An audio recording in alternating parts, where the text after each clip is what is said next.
नमस्कार दोस्तों। आप सभी का एक बार फिर से स्वागत है आपके अपने यूट्यूब चैनल एग्जाम तक में। और आज का हमारा टॉपिक रहेगा संविधान सभा से मानने वाले महत्वपूर्ण प्रश्नों के बारे में।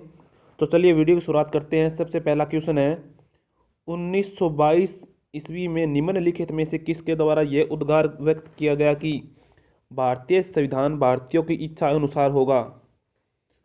तो ऑप्शन ए हमारा सही हो जाएगा, यानी कि महात्मा गांधी द्वारा यह कहा गया था कि भारतीय संविधान भारतीयों की इच्छा अनुसार होगा। ऑप्शन ए सही हो जाएगा। इसके बाद नेक्स्ट क्वेश्चन है, 1924 ईस्वी में किसके द्वारा ब्रिटिश सरकार से यह मांग की गई थी कि भारतीय संविधान के निर्माण के लिए संविधान सभा का गठन किया जाए? तो मोतीलाल नेहरू के द्वारा यह कहा गया था। ये मांग मोतीलाल नेहरू के द्वारा की गई थी। नेक्स्ट क्वेश्चन है, संविधान सभा के विचार का औपचारिक रूप से प्रतिपादन किसके द्वारा किया गया था?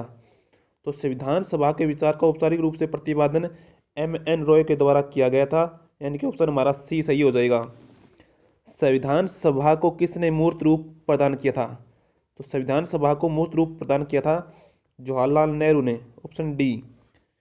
कांग्रेस ने किस वर्ष किसी प्रकार के बाह्य हस्तक्षेप के बिना भारतीय जनता द्वारा संविधान के निर्माण की मांग को लेकर प्रस्ताव पारित किया था? तो 1936 में यह प्रस्ताव पारित किया था।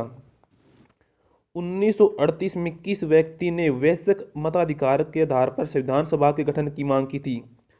तो वैश्विक मताधिकार के आधार पर संविधान सभा के गठन की मांग जवाहरलाल नेहरू के द्वारा की गई थी। इसके बाद में है, 1942 में किस योजना के तहत यह स्वीकार किया गया कि भारत में एक निर्वाचित संविधान सभा का गठन होगा जो युद्धोपरांत संविधान का निर्माण करेगी? तो वो योजना थी क्रिप्स योजना। नेक्स्ट क्वेश्चन है, संविधान सभा के गठन की मांग सर्वप्रथम 1895 में किसके द्वारा प्रस्तुत की गई थी? तो संविधान सभा का गठन की मांग सर्वप्रथम 1895 किसके द्वारा प्रस्तुत की गई थी? तो वो की गई थी बाल गंगाधर तिलक द्वारा। ये मांग प्रस्तुत 1895 में की गई थी। नेक्स्ट क्वेश्चन है, भारत की संविधान सभा गठन करने का आधार क्या था? जो भारत की संविधान सभा थी उसको गठन करने का आधार क्या था? तो वो था cabinet mission plan 1946। Next question है, भारत की संविधान सभा किसके अनुसार गठित की गई थी? तो भारत की संविधान सभा कैबिनेट मिशन योजना के तहत गठित की गई थी, जिसका निर्माण 1946 को किया गया था। इसके बाद में है नेक्स्ट क्वेश्चन, सन 1936 में भारतीय राष्ट्रीय कांग्रेस द्वारा संविधान सभा के गठन की मांग कहाँ पर हुए अधिवेशन में रखी गई थी? तो ये अधिवेशन था फेजपुर में। Option C. नेक्स्ट क्वेश्चन है, कैबिनेट मिशन योजना के अनुसार संविधान सभा में कुल कितने सदस्य होने थे? तो कैबिनेट मिशन के अनुसार संविधान सभा में कुल सदस्य 389 होने थे। 389 होने थे। नेक्स्ट क्वेश्चन है, प्रस्तावित मूल संविधान में कुल सदस्यों का विभाजन किस प्रकार होना निश्चित हुआ? प्रस्तावित मूल संविधान में कुल सदस्यों का विभाजन किस प्रकार होना निश्चित हुआ था?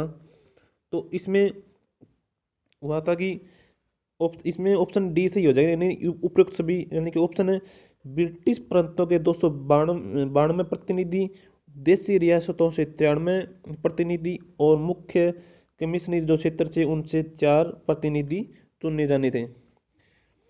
इसके बाद में क्वेश्चन है 14 नंबर, संविधान सभा में विभिन्न प्रांतों के लिए 292 सदस्यों का निर्वाचन होना था।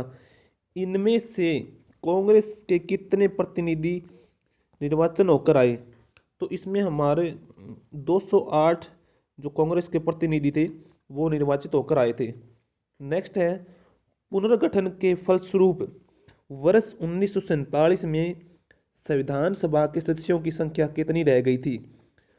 तो पुनर्गठन 1947 में संविधान सभा का दोबारा गठन किया गया था, इसमें संख्या रह गई थी 299। नेक्स्ट क्वेश्चन है, संविधान सभा में देशी रियासतों के लिए कितने प्रतिनिधि थे? तो देशी रियासतों के लिए कितने प्रतिनिधि थे जो पुनर्गठित संविधान सभा थी उसमें? उसमें थे 17। नेक्स्ट क्वेश्चन है, पुनर्गठित संविधान सभा में विभिन्न प्रांतों के लिए कितने प्रतिनिधि थे? तो विभिन्न प्रांतों के लिए प्रतिनिधि थे 229। नेक्स्ट क्वेश्चन है, कैबिनेट मिशन योजना के अंतर्गत संविधान निर्मात्री परिषद में प्रत्येक प्रांत की आवंटित संख्या निर्धारित करने के लिए एक प्रतिनिधि कितनी जनसंख्या के अनुपात में था? जो कि एक व्यक्ति का जाना था, उसको 10 लाख व्यक्तियों पर एक व्यक्ति को चुना जाना था। नेक्स्ट क्वेश्चन है, संविधान सभा के सदस्यों को निम्नलिखित में से किसने प्रत्यक्ष रूप से निर्वाचित किया? संविधान सभा के सदस्यों को निम्नलिखित में से किसने प्रत्यक्ष रूप से निर्वाचित किया था? तो वो किया था प्रांतों की विधानसभा के द्वारा। नेक्स्ट क्वेश्चन है, संविधान सभा में किस प्रांत का प्रतिनिधित्व सबसे अधिक था? तो संविधान सभा में सबसे अधिक प्रतिनिधित्व था संयुक्त प्रांत का। नेक्स्ट क्वेश्चन है, संविधान सभा में किस देशी रियासत के प्रतिनिधियों ने भाग नहीं लिया था? तो प्रतिनिधि भाग नहीं लिया था तो वो थे हैदराबाद के, जिन्होंने संविधान सभा में प्रतिनिधि के रूप में भाग नहीं लिया था। नेक्स्ट क्वेश्चन है, B.R. अम्बेडकर का संविधान सभा में निर्वाचन हुआ था, यानी कि B.R. अम्बेडकर का संविधान सभा में निर्वाचन कहाँ से हुआ था? तो वो हुआ स्टार में पश्चिम बंगाल से। नेक्स्ट क्वेश्चन है, मुस्लिम लीग ने किस कारण संविधान सभा का बहिष्कार किया? तो मुस्लिम लीग ने किस कारण संविधान सभा का बहिष्कार किया था? तो वो किया था मुस्लिम लीग मुस्लिमों के लिए एक अलग संविधान चाहता था। ऑप्शन हमारा डी सी सही हो जाएगा। नेक्स्ट क्वेश्चन है, संविधान सभा का चुनाव निम्न में से किस आधार पर हुआ था? तो संविधान सभा का चुनाव है जो वर्गीय मताधिकार के आधार पर हुआ था, वर्गीय मताधिकार के आधार पर हुआ था। नेक्स्ट और अंतिम क्वेश्चन है, संविधान सभा के सदस्य प्रतिनिधि थे, संविधान सभा के सदस्य प्रतिनिधि थे तो वो थे जनता द्वारा अप्रत्यक्ष निर्वाचित।